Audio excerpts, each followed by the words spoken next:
Good morning, class. I'd like to apologize for the lack of upload last week. It was pretty hectic at my full time job. So, um, those of you that didn't know, I do teach adjunct, meaning that I only teach part time for El Paso Community College. But I also teach at the ACC, Tanya Community College. In addition to that, I work a full time job, and it's tech and IT support. And let's just say that there's a lot of um, tech issues at work in the office. So I spent most of my weekend working there and taking care of those issues. Anyways, let's go ahead and jump into it. So to cover what we missed last Thursday, we're going to follow up with our discussion on Tanya Barrientos. A lot of you brought in some interesting points. I do enjoy the discussions you all are having. Um, but I'm going to pose some questions so that way maybe we can think about it and then continue the conversation on the discussion boards um, if you so choose to. Um, so, as you can tell from this slideshow, Tanya Barrientos was born in Guatemala. Um, uh, she was raised in El Paso, Texas. So, those of you that are from here, she was also raised here for a majority of her life. But she came to El Paso at around the age of 3. So they can estimate um, her date of birth, but she didn't actually, when she came to the United States, she didn't have a birth certificate, so the exact the exact date of birth is really unknown. Um, she also continued her education once she graduated high school. She went to University of Missouri, where she got her bachelor's in communication. Now, the interesting thing to note is that that's where her education level ended. She was able to work for the Philadelphia Inquirer for 20 plus years with just her bachelor's, and then she became the director of communications. Um, I forget the name of the college now; it escapes me. But that's to say that she's moved up fairly far with only a bachelor's level education. So um, really, it shows in her story that she's a hard worker, and that's kind of how she was able to succeed. So some of her major publications to consider, if you're interested in reading more from her, are Frontera Street, that was published in 2002, and Family Resemblance, which was published in 2003. Now, they were published back to back, um, but unfortunately, she hasn't really published anything um, as far as literature or novel form. Since that, she's probably way too busy with her responsibilities. However, there's an entire backlog and catalog of her articles she's written for the Inquirer, and there's some interesting things that she's covered. Right, she's covered Hurricane Hugo at the time. She also covered the execution of Ted Bundy. Those of you that are familiar with the Netflix special might know a little bit more about him.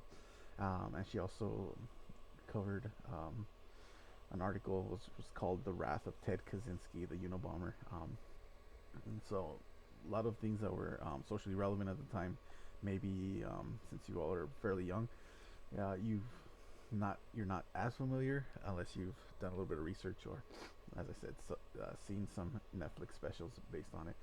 But she was there, front and center, writing about these um, at the time that they were capturing America's attention. So she was really in the forefront of one of the biggest publications, kind of writing about the big events that were happening in the U.S. at the time. So let's get into it. So one of the things we can cover, some of the things we can cover are the experience of discrimination, this self-whitewashing, language and accents, the challenges of her education, and then the stereotypes of her language. So these are some of the things that I saw most of you discussing, and so I just kind of want to bring in some ideas. So we start with in a very interesting place, right? The story starts with Tanya discussing um, kind of like signing up for a Spanish class, right? So already there's expectations being set, not just by her but by the people around her, and that's what she's trying to dissuade, right? She's trying to get people not to think of her in such a way. So she's signing up for Spanish classes, and she says she knows she's gonna get the looks. This is her sixth or seventh time, I forget which one, signing up and trying to learn Spanish. She knows it. She understands it for the most part, but she can't speak it. And as soon as she has difficulty trying to say what she wants to say, that's when the stares begin, right?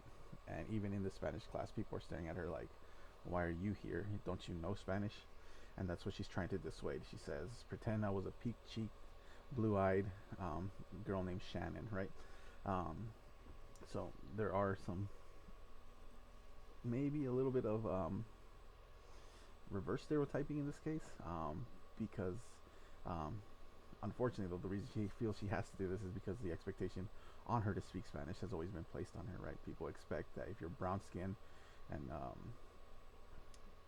you have dark eyes and you have the Latina features, then you're going to have to speak Spanish, right? It's expected of you. Um, but that's part of the problem, right? She doesn't want that expectation put on her because she is trying to reconnect to that culture, which she was pushed away from at a young age and is now learning to kind of like get back into. And one of the questions I want to ask is, when you consider how the story begins versus how the story ends, is there a conflict in her ideology? Is there a conflict in the way she sees herself? Right?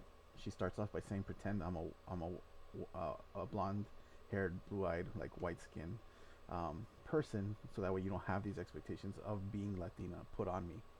But at the end, when she ends it, she says, "Aquí estoy," meaning here I am, pura Latina, pure Latin or Latina, right? So she's saying, like, in the beginning, pretend I'm white, and at the end, she's like, "No, I am Latina, and I'm here," right? I acknowledge me as such. So maybe that's something we can continue in the discussion in the discussion boards. Is this a conflict, and if so, um, does it work for her, or is it not working? Right? Is there some sort of um, expectation that she's trying to create on her, put on herself, that doesn't work for the reader? Please feel free to continue discussing that. But as we continue the story, this is kind of like the two ideas which are in conflict that she's trying to resolve. She's trying to bring it together so that way you can understand that even though she doesn't want to have these expectations put on her, she's trying to break these expectations. She's not necessarily being defined as one or the other, right? And so again, does she succeed at that or does she not? When we look at the story, she starts to tell kind of like her backstory, right? She says she was born in Guatemala and then she came to the U.S. She doesn't list specifically where, but she did say that she was 3 years old when she came to the U.S. And then she talks about kind of like her experiences getting enrolled in school, right? And it's interesting to note that immediately there's um, another set of expectations put on her, right, by the registrar, the person who's registering them for school. She says, "You people," right, and we'll talk about that a little bit more. "You're always behind in school, right? And you have the nerve to enroll your kids 1 week late." So she's criticizing a Latin mother, saying that children that speak Spanish or are not native English speakers, perhaps, don't do well. They have trouble in school. And so she's criticizing her even more by saying they're already going to have a hard time and you're going to make it worse by not registering them on time, right? Where, of course, the mom defiantly says, "Just wait, in 2 weeks they're going to be the head of their class, right? They're going to be the best ones in their class." And of course, that, as Tanya writes, that does become the case. They end up succeeding, right? At least for her specifically, she succeeds and does well. But when we think about the words that the registrar used, that's something that Tanya also points back to, right? She's from Guatemala. That's her cultural heritage. But even in the act of saying "you people," um, the registrar is lumping her in with a whole swath of people, right? That Tanya later says, "quote unquote" Mexicans, because there's no need for the other culture, for the American society, to differentiate. All they see is someone who's brown skinned, dark eyed, and they say, "You know what? You're you're Mexican." And that's what's happening here, right? She's not giving any specific credence to where she specifically comes from, or any of her unique defining cultural differences. No, she's just lumping her in and saying you and everyone like you, right, are always struggle. And so again, Tanya kind of like succeeds in school, breaks the expectation, um, and that kind of like reinforces this doing well, or this success that, or how she defines success, right? She even says it later on. She says, I loved being the brown girl that broke expectations, right? But what expectations are we talking about, right? The expectations are that she's going to do terrible in school, that English is going to be a weak subject for her, and she's succeeding. She's doing well. She's um, head of her class. She's making friends. She's doing all the things that were expected to be difficult for her, just because of the color of her skin, right? Um, so again, she breaks expectations. The only place where she exceeds or accepts those expectations are the ones that are placed on her by her mother, right? And part of it is also sort of an internalized self-hate, if you want to call it that, where she knows that if she spoke Spanish, she would be perceived differently, right? Later on in the story, she says, to quote her, um, like, speaking Spanish was a sign of being poor, right? And that's not just how the world or the culture around her, the U.S. perceived that. That's also her perception, right? That those that continue to speak Spanish don't succeed, don't have good jobs, don't, move up, um, in the on the financial ladder, right? They kind of stay uh, in the same place, and so she sees that, and she does not want that. She wants to succeed, and part of that means that I don't speak Spanish, I learn English, and then I master the language, and that's part of being a success. So, um, a further point to that would be if she had an accent, right? Like speaking English with an accent. Now, while she might have success in that regard, being able to speak English, having the accent is always a dead giveaway, an indicator of her culture. And she wants to, again, bury that part. She wants to not have an accent. She wants to speak in proper English. Uh, Again, so just because of the connotation that it ties her to her culture. And that brings us to a bigger, larger point that she makes, right? At the time that she immigrated to the U.S., um, there was still a cultural idea that the U.S. was a melting pot, meaning that everybody was welcome and that everybody could become a U.S. citizen through the proper channels, right? But part of the implication of being a melting pot in this case was that you had to leave, as she mentions it, your cultural luggage at the bridge or at the border, right? That meant you had to leave your culture behind. So you weren't effectively bringing anything of your own culture in except yourself, right? And then in order to succeed or to do well, you would have to leave all those cultural identifiers, your food, things like that behind to assimilate, to be part of the US culture and then succeed. So in a way, it's not necessarily a melting pot, but it's for lack of a better word, it's like a paint shop, right? You leave everything behind, and then you artificially, or you superficially, I should say, change who you are to fit the American ideology. So, um, in that sense, this is why she has developed this sort of like detachment from her language and from her culture, and she's working really hard to become that ideal American citizen. But something changes, right? What she notes within her story is that the society and the perception of society and culture shifted. There was a turning point.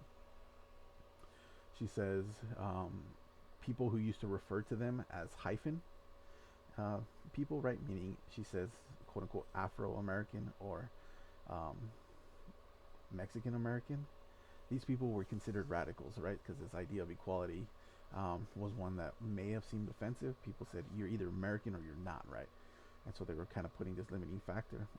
And that again reinforces this idea that you leave your culture behind and you completely adopt the expectations of America or American citizenship. And that shifted as she was growing up. Somewhere along the lines, it became cool to say, no, no, no, I am American, but I'm also Mexican. Thus, the Mexican hyphen American, or Guatemalan hyphen American, or African hyphen American, right? And so there's this designation, this kind of reinforcement of culture, right?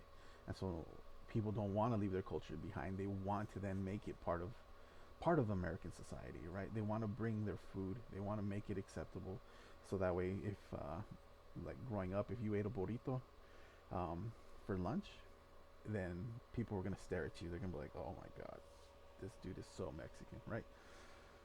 Even in my time growing up, and that's no longer the case. Where that's food, it's comforting, it's what is sometimes preferred by people not necessarily Mexican or people of land descent, and it's okay to have food that have cultural significance and history behind them, right? That is what the U.S. has then turned into. But part of this um, idea I want to ask you all to consider is: has it gotten better, or has it gotten worse, or do you feel things are still the same from where the story takes place? Right? Identifying culture in people is a positive trait, or does it still lead to assumptions and negative perceptions? I know we all see the TikToks and the videos on YouTube of people having their confrontations with others, right? Someone comes up just because they heard um, two people speaking Farsi, and suddenly they feel affronted, or they feel insulted, right? They feel that they should have any right to listen to these people's conversations. They can listen to their conversations, and the fact that they are unable to understand them is an insult to them, and so they demand that you speak English and you speak it right now, because you're either insulting me, you're plotting against me, or you're insulting the institution of the United States of America, right? Where the expectation is that you speak English. Again, is that a, an old way of thinking? Is that still kind of the expectations, or perhaps have we moved away from that? And now the fact that these videos are seen so often online is a signifier that people are trying to call them out, right? Trying um, to dissuade others from being and acting this way, right? The idea is that we have different cultures within the U.S. now, and what they choose, how they choose to speak, how they choose to worship and believe, is not necessarily our place to judge. That's kind of the idea, but is it actually put into action, right? Do we live by those ideas, and do we support them fully as far as the country goes as a whole? Or is it a regional thing, right? Does this maybe depend on where you're from, where the rural parts of Montana or Idaho, right? Um, do these all, does it differ, say, from a Los Angeles or an El Paso, Texas, where in some cases you might experience the inverse, right? Where people who are of more of a white skin tone and not from a Mexican or Latin heritage, do they end up facing stereotypes and sort of the, the the prejudices that normally is reserved for people of color in mainland America, right? So perhaps consider all these things. How far have we come? Do we still have a ways to go? And if you feel like it, continue the conversations on the discussion boards. Um, Again, there's no wrong or right answer. I feel everybody has a right to their opinion, because it depends on what you experience, right? So if I were to be, the reason I like this story is because I have those experiences, right? I've had my life threatened in Amarillo, Texas, right? I've been called um, um, denigrating words, right? Words that are meant to insult a person of Mexican heritage, um, just because things didn't go the way the person wanted them to go. And I've also been unwelcome in a restaurant in May, Idaho, right, where it was a small 12 house town. I was stopping by. I went into, because it was a restaurant, And I was actually just trying to ask for directions. And when I went into the restaurant, everybody stood up. All these men at one table stood up, and they made it clear to me that I was not supposed to be in there. Right now, again, has this changed? Would I receive the same reaction if I were to try again? Maybe, maybe not. But um, what do you all feel about that? How do you feel about these um, sort of tensions and stereotypes of cultures? Again, so I look forward to reading those, and then we can continue the discussion on the Blackboard discussion boards. Okay, so let's go ahead and take a little break here, so I can get a drink, and then we'll continue talking about sort of the paper development. As you all know, the paper is going to be due next week on the 23rd. By Friday, you can submit it online. But we're going to finish up by talking about the body paragraph. We've already talked about the intro and the conclusion. So we're going to be talking about the body paragraphs, but we're also going to be talking about headings and subheadings and how to use them properly for APA format. Okay. So I'm going to take a break, but you guys will just have a few second pause. Okay. Okay, class. So let's get into heading and subheadings. So when we're thinking of headings and subheadings, there are 5 total levels, and they can range in criteria, right? From being indented, italicized, left line, bold, and centered.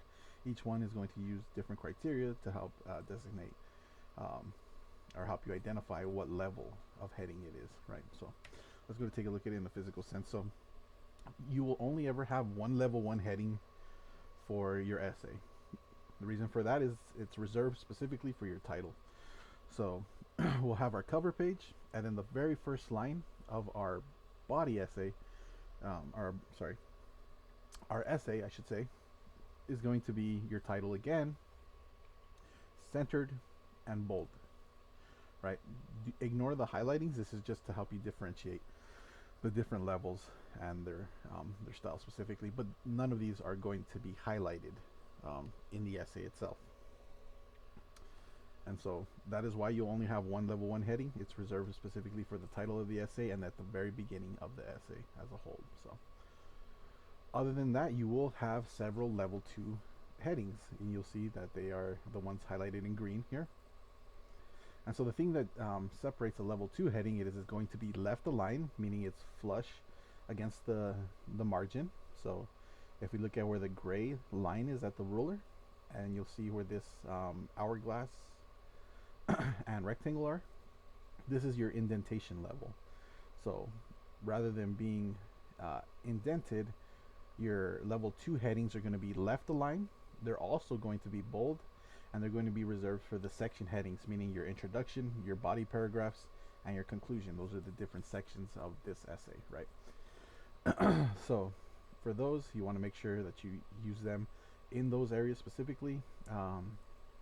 Now when you get to the individual body paragraphs, those can have a level 3 heading because they're going to be a subsection of the body paragraph section, right? There's going to be multiple paragraphs that make up the body paragraphs, and so since those each have a subheading, those will be a level 3 heading.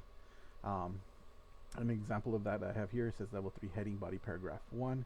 One thing to note is that after the level 1, only the first letter of those level 2, level 3, or level 4 or 5 headings are going to be capitalized, right? So only the first one is capitalized. You see the L in level. Now there's a numerical 2, but heading and introduction are all lowercase because only the first one needs to be, the first letter needs to be capitalized. Everything else should be in lowercase, just like a normal sentence would be. The only thing that would be capitalized are proper names, places or organizations, or people, right? Proper names of places, organizations, or people, right? So if you had like McDonald's, the M in McDonald's and the D in Donald's would be capitalized because that's the proper name of the building or the restaurant.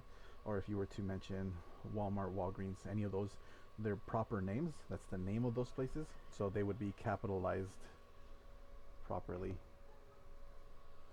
Sorry if you heard that. Anyways, but everything else should be lowercase. Only exceptions would be those proper names. Um, and so for your body paragraph one, you should have a level 3 heading.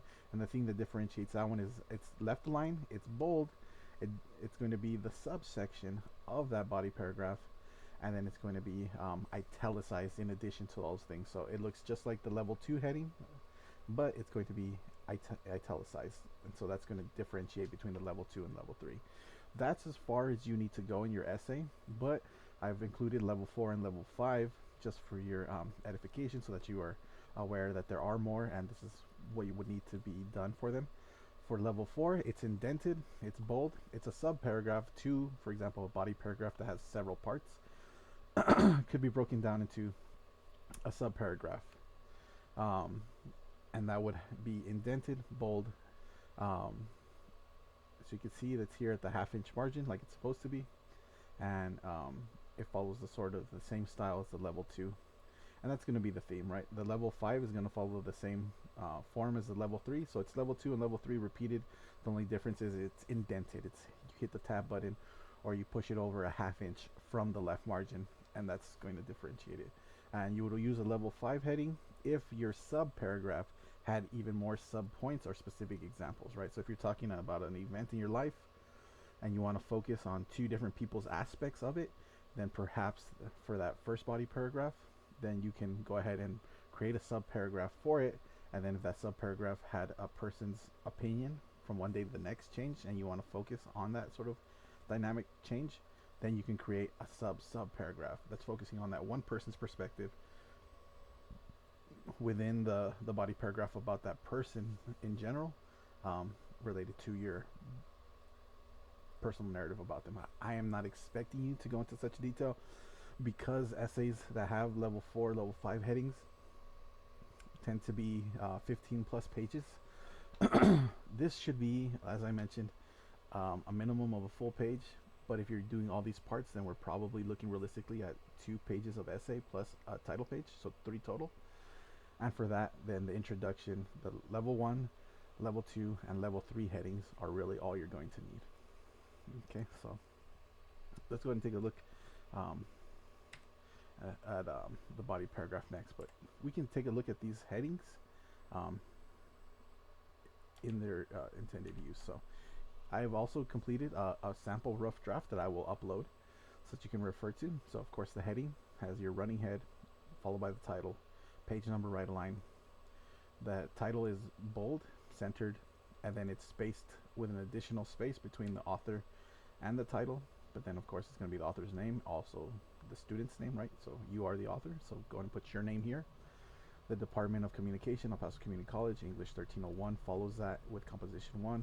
The name of the instructor, so you can just go ahead and put Mr. Tinajero, and the due date. Author note is optional, so if you don't want to fill that out, you don't have to. But if you do, it would say author's note in bold, centered, and there would be a 1-sentence summary of that, maybe a couple sentences, or any keywords related to your personal experience. That would be easy for your for another reader. Say you publish this on a database, it would be easier for them to find if you had keywords, things like that. And so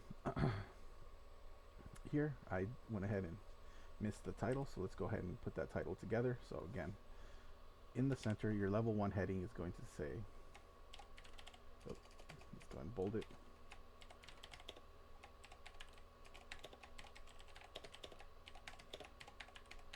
Right, so this is the title of my essay. You'll see that it's here in the heading, and then it's here at the beginning of the page. This might seem a little redundant, but they serve different functions, so don't worry about it. This is proper form. And so here's my level 1 header. Here's my level 2. Simply states introduction. Now if you wanted to change it, you could change the introduction to something more personal, right? An introduction to my experience, or how I changed my mind, right? Something like that. But for the purpose of this essay, you can go ahead and leave that just the way it is. Now there are the parts of the essay as we have a whole. I've highlighted the sections we talked about, right? The hook, the background information, the thesis. They do not and should not appear in your essay in this way, right? All you should have is the sentences themselves minus the highlighted information, because you don't want to interrupt your essay or the way your essay reads to say hook, background information. I'm only putting it here so that way you can see the parts and see them in action and how they would go. So now we have the level 2 header for the body paragraphs as a whole, and then we have a level 3 header for body 1, specifically the body paragraph 1. Again, feel free to change it, make it more personal, right? For example, I could call this, since this is about not passing my Spanish classes, I would put, instead of body 1, I could put Spanish, my bane, or something like that, the bane of my existence, Spanish, something like that. Whatever you feel is right for your essay. Then you'll see my body paragraph 2 has another level 3 header. This is body 2, followed by its parts, and then the same for body 3. This is a level 3 header, and then we go back to a level 2 once we get to the conclusion. I do want to point out that your essay should be indented. I'm not sure why some of these are indented and some aren't, but so your headings left align, but then when your essay starts itself, make sure it's tabbed over to the 1/2 inch margin. So those are how you will see your headings in action. Again, different from the header. The header is what goes up here in the header information, or the header and footer section, and then the headings actually go as part of the paper. So if you have any questions on that, please don't hesitate to reach out to me. I can clarify anything that wasn't completely clear here. But now we can get into the formation of the body paragraph. So each body paragraph is going to follow a similar format, right? It's a sort of an equation in how we get to our body paragraph. They are going to require 4 different parts, right? Body paragraph 1 requires a topic sentence. It's going to require supporting detail. It's going to require some analyzation of that detail. And then it's going to require a transition sentence, right? Something that's going to connect topic 1 to topic 2. But let's go ahead and take a look at that specifically. So ultimately, the goal of the topic sentence is to present the event or detail that you're going to explain specifically, right? So not in great detail, because that's what you're going to fill out in your supporting detail, but it's going to say, here's this paragraph, what this paragraph is going to talk about, right? So if we were to take a look at my example of body 1, it would be I had 2 chances to pass Spanish class, but I did not succeed twice, right? That's my topic sentence. So that's what we know what the body paragraph is going to be talking about. It's going to be talking about those times where I took Spanish, but I didn't. So I ended up failing or dropping those foreign language credits, right? Then the supporting detail is going to be as much information as possible to help paint the picture of what's happening in that time and place, right? You can use details that relate to the senses, smell, hearing. Well, that's olfactory is smell, but touch, sight, sound, right? Those are the things you can use to help you paint a picture of the events as they're happening and fill in as much detail. For example, I would talk about how when I first signed up for Spanish, I was a freshman at EPCC. I would give that detail. I would also talk about the man who signed me up for the classes, my advisor, how I can't remember his face because he never looked up at me.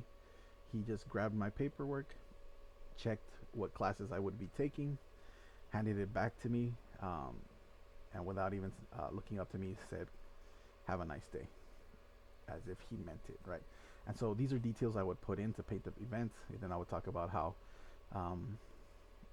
I ended up not even attending that Spanish class once. So again, I wouldn't remember what the teacher looked like or anything, details of the class. But I do remember that at the end of the semester, she had dropped me from the course. And so that would be kind of like supporting detail I would provide there. In addition to that, since I'm talking about 2 times I failed Spanish, I would talk about the other time where I signed up for Spanish as a junior at EPCC, how I attended the class. I did well the first couple months, but once it got really difficult, I again stopped showing up, stopped doing the homework, and at the end of the semester, when I tried to get a hold of the instructor, she had already informed me that I had been dropped from the class, right? So for that reason, those are the supporting details. Those are everything I would need to let you know how things happened. And then I would move to the analyze portion of that, right? I would analyze the things that had happened, um, and so you can just consider maybe some of the fallout. You can talk about why this was significant, or you can reflect upon your own emotional processing of the events, or emotional state at the time, right? So for me, I would analyze and be like, well, I really wish I had done well at Spanish because it would have served me better in my life, right? Because I need Spanish in to help communicate to my students a little bit better, and also to communicate with my wife and my wife's family, or my wife's family, I should say. My wife speaks English perfectly fine, um, better than me, I would say. Uh, but the fact that her family only speaks Spanish creates a disconnect, right? So I'm analyzing, I'm saying, here's what I could have done, here's what I should have. But then I'm going to get to a transition sentence, and it's going to say, unfortunately, I failed Spanish and I needed to have 2 years of a foreign language credit. So all I could do was sign up for Latin, which had a huge workload, right? That's going to be my transition. I'm saying I failed Spanish, and then I'm getting to my other topic, which is going to talk about the work required to pass my Latin class. And so I would then transition. I'm showing that transition. And then I repeat for body paragraph 2. I get back to topic sentence, right? Um, when I signed up for Latin class, I knew it was going to be a lot of work because I had homework assigned to me before the semester even started, right? That's my topic sentence. The supporting detail, I would talk about how I had to show up early to get my Latin books um, at the bookstore at UTEP, and it was a mess because the only ones in there were the students that were also taking Latin. And then I would talk about the class itself, right? I would lead into my first day being prepared, how I did well, but unfortunately um, did well my first month or so. But then it became a steep hill, which became harder and harder to keep up with because I would have to do homework before I fell asleep, and I would have to do homework as soon as I woke up. And eventually it was just too much for me to keep up with, so I left the hard translations out. I would do the easy stuff first. And then I would analyze it. I would say, had I put more effort in completing the difficult work first, it would have allowed me less time in the mornings to do the easy parts, or I could have translated them in class while others were reading their homework, right? So that's my analyzation. I'm reflecting on the events, but then I would transition away from that, saying something along the lines of like, unfortunately, I didn't do that, and because of the workload and not being able to complete my homework, I got called out by my professor during one of my oral translations, right? And so that's going to be the end of body paragraph 2, and it's going to lead me back to body paragraph 1, where the topic sentence is going to be the conflict, right? I'm going to talk about when I failed that translation, the instructor said I needed to be a man, right? And that's the conflict. That's the crux of what I'm going to be discussing. I'm going to talk about the emotions I felt, right? The having my masculinity challenged as a young man was a very threatening thing, and so it led to a near fight on my part where I stood up and I wanted to confront the professor in the middle of class, blah, blah, blah, right? And so I'll provide all that detail, and then I would analyze it, and I would say I was able to take a breath, sit back down, finish the class, and then eventually, through conversation with the professor, we came to an understanding that what he did was, and he never apologized, but he, at least I got my point across that what he said was disrespectful, and as a result, I never really had to read my homework out loud, which was the predominant method for how we were graded in this class. But rather than have a transition for your third body paragraph, if that's your last one, then you should have sort of this learning or moral change, right? What is it that you learned from this experience? And so after I analyze, I talk about how that affected me at the time and how things played out with Dr. Bruce. I would then transition, or not transition, but I would kind of like culminate to the lesson that I learned, right? As a person who always wanted to be a college professor, the thing that I learned the most from this experience is how not to let my personal anger issues and frustrations ever spill over into the way I treat and I talk to my students, because you don't know what's going on in their life. You don't know the things that they're dealing with at the time and place.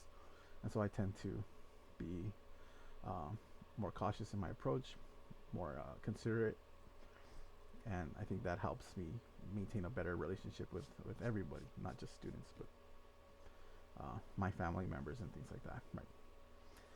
And so then we get to our conclusion, and as we discussed previously, in your conclusion, you restate your thesis, your 3 main points.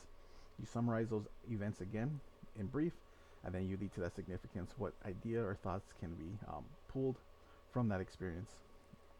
And so all of those are going to be available here in the sample. You'll see that I have the topic sentence for body 1, detail and evidence, the analysis section, the transition from one to the other. I do that the same thing for body 2, topic sentence, evidence, analysis, and then transition to body 3. In body 3, I have my topic sentence, again, more detail. The analysis is a little bit longer, again, because it's going to serve 2 parts: to reflect on the events, and then also lead you into the moral lesson or change that you experienced. And then the conclusion, restated thesis, summarize the main points and significance. So this sample will be also available online so that you can peruse. You can see that it's about 4 pages. Oops, I apologize about that loud ding. Again, if you have any questions, please do reach out to me in regards to this. For Thursday, that is going to be the 14th, I believe, or the 15th. Yeah, so that'll be the 15th. For Thursday, I want you to submit a rough draft of your essay. That means you should have all your parts, including a cover page, submitted to the assignment that will be in what is it, the week 4 module? Maybe it's week 5. The latest week module, you'll find that the assignment has been posted, and then you can submit a rough draft of it. I will provide you feedback, and then this assignment will be due next week. But remember that next week we're not going to cover the personal narrative anymore. We're going to be moving on to the media analysis. So we're going to have a new assignment sheet. We're going to talk about the parts of that, and we're also going to, those of you that are interested in earning extra credit, you can do also sort of how I present my information through a PowerPoint. I record it and I present it. So if you want to present your media analysis with an audio and visual component, that's going to be the extra credit opportunity. So it'll still count for your full grade, but anybody who completes it this way will get an extra 10% added on to that essay, or they can have one of their weekly assignments completely erased, or I should say improved to 10 points. Okay, so for this week, again, just go ahead and submit a rough draft on Thursday. I'll review it and provide some feedback, and then we'll get into the lecture again. The reading that we will be discussing and will be posted in this week's module is going to be Between the World and Me by Richard Wright. So I'll have it posted. It's a poem. It is a little bit longer of a poem, but it's still not too long. So give yourself time to read it and digest it. It is has a lot of imagery and sort of symbolism. There's kind of a dual nature to the speaker who's talking about it and sort of experiencing the things that he's witnessing. So give yourself time to think about it, and go ahead and post your discussions on the discussion board, so that way I can have read them before Thursday, and I can include any sort of interesting points and ideas that you all bring up during that presentation or lecture. All right, thank you, class. Have a great day.